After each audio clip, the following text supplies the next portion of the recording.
ફક્ત ગોરા કુંભાર.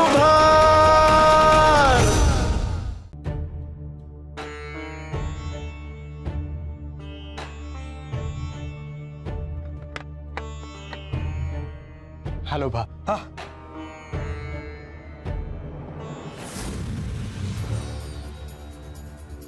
જવાબ આપો મને, ક્યાં છે એ છોકરી? આ મરેલાની જેમ મૂંગા શું ઊભા છો? જવાબ આપો, ક્યાં છે એ છોકરી? કેમ નથી મળી રહી એ છોકરી તમને? બોલો, ક્યાં છે એ છોકરી? ત્યાં જ જ્યાં એને હોવું જોઈએ.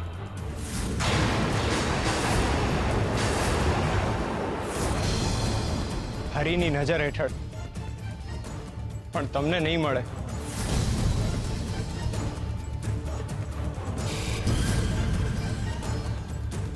તો એ વાત સાચી છે કે તે જે છોકરીને સંતાડી છે.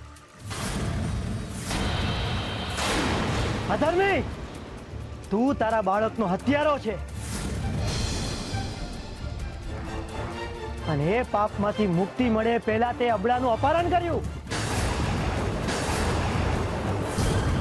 હું ધારું તો એ અપરાધ બદલ તને મૃત્યુદંડ આપી શકું છું.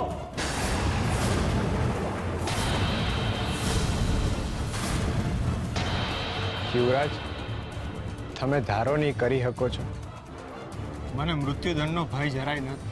તારું આ અભિમાન તને વિનાશ તરફ લઈ જશે ગોરા. મને કહી દે છોકરી ક્યાં છે? તું જ મારી થનાર પત્નીને બગાડીને લઈ ગયો છે ને? સાચે સાચું બોલી દે.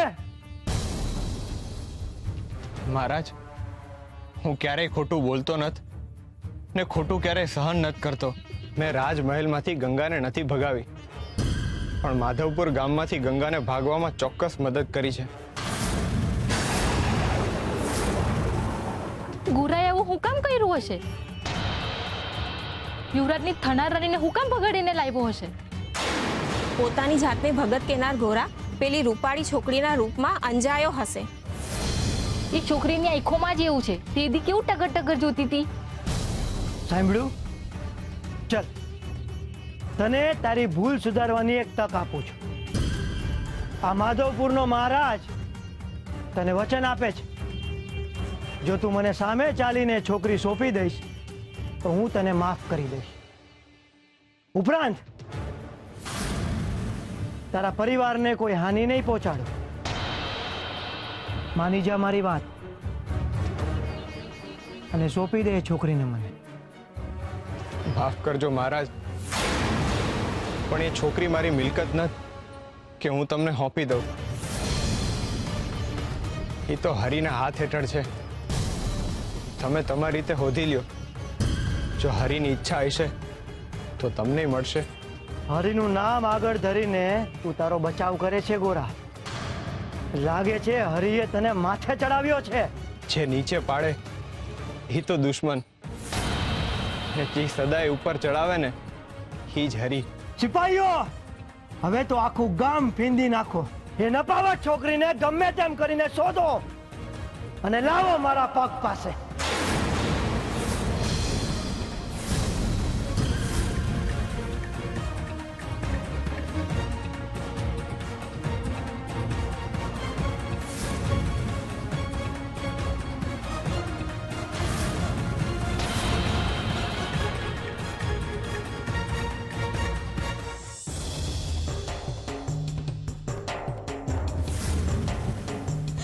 અરે આ હું કરો છો ભાઈ?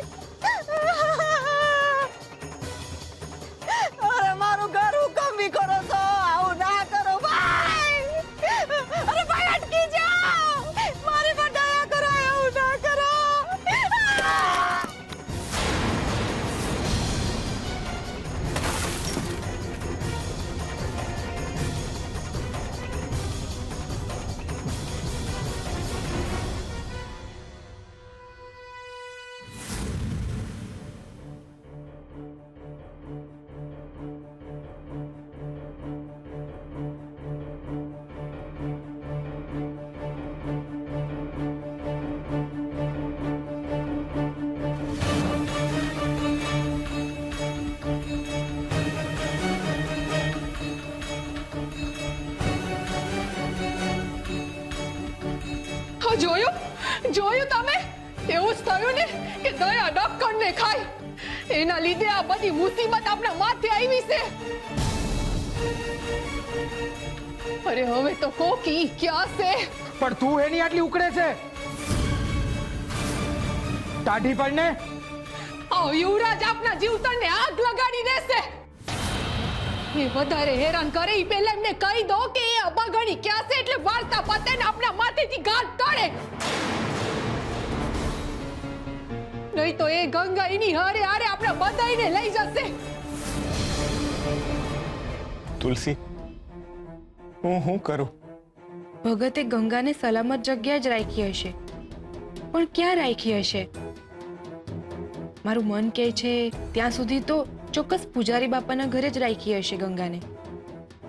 હા, એકદમ સલામત જગ્યા છે, ત્યાં એને શોધવા કોઈ નહીં જાય. પણ તમે આ વાતને પણ એ જ રીતે સંતાડીને રાખજો. અરે બધાના મોઢામાં મગ ભર્યા છે કે હું? મારી વાતનો જવાબ દો. હું કહું છું કે યુવરાજને હા, સાંભળ્યું. અને તું એક વાત ધ્યાનમાં રાખજે, ઈ છોકરી આપણા ભરોસે છે, એનો ભરોસો ના તોડાય. અને આ વાત અહીંયા પતી જાય ને એ સારું રહેશે.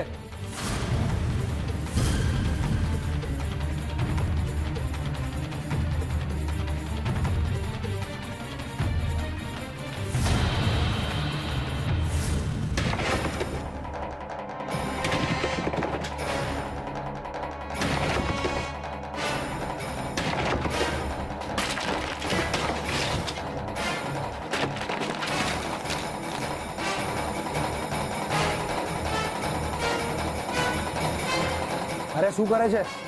મરવું છે તારે? આમ કેમ બોલે છે? અરે આ તો પૂજારી બાપાની ઓરડી છે. તો શું છે? તો શું છે? પગમાં ચેપ લાગશે, એમને રક્તપિત્ત થયો છે.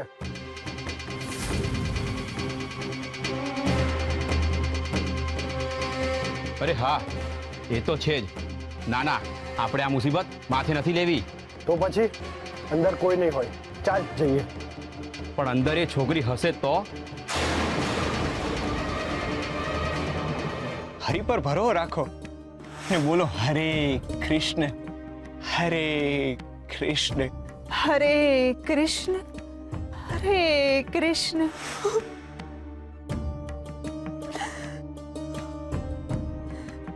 ગોરા ભગતના ભાઈબંધ ભગત મને તમારા ભરોસે મૂકીને ગયા છે.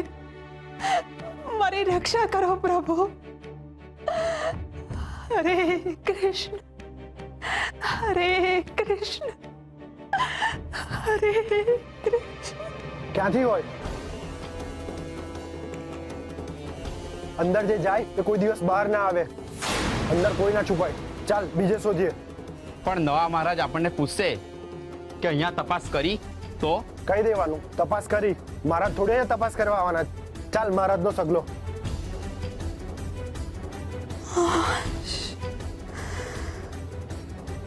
હરે કૃષ્ણ, હરે કૃષ્ણ.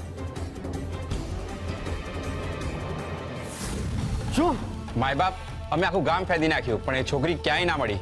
આ શક્ય છે? મહારાજ ખબર નહીં ગોરા એને ક્યાં છુપાવી હશે. મારા બાપના લીધે આ ગોરામાં આટલી હિંમત આવી ગઈ છે, પણ એને મારી તાકાતનો અંદાજો નથી. હું મહારાજ સુરસિંહ નહીં, હું મહારાજ શક્તિસિંહ છું.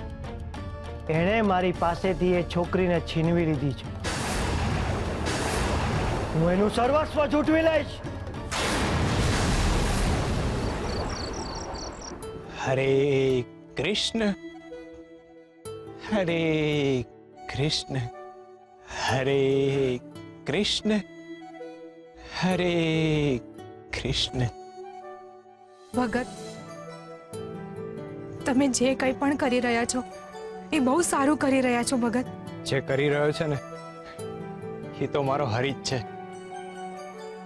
તુલસી, તમારી વાત સાચી પેઢી હો. લોકોએ પૂજારી બાપાનું ઘર ન ફેંદ્યું. હા, એ બચારી રડતી હશે. હવે તમે જાઓ અને એને અહીંયા લઈ આવો.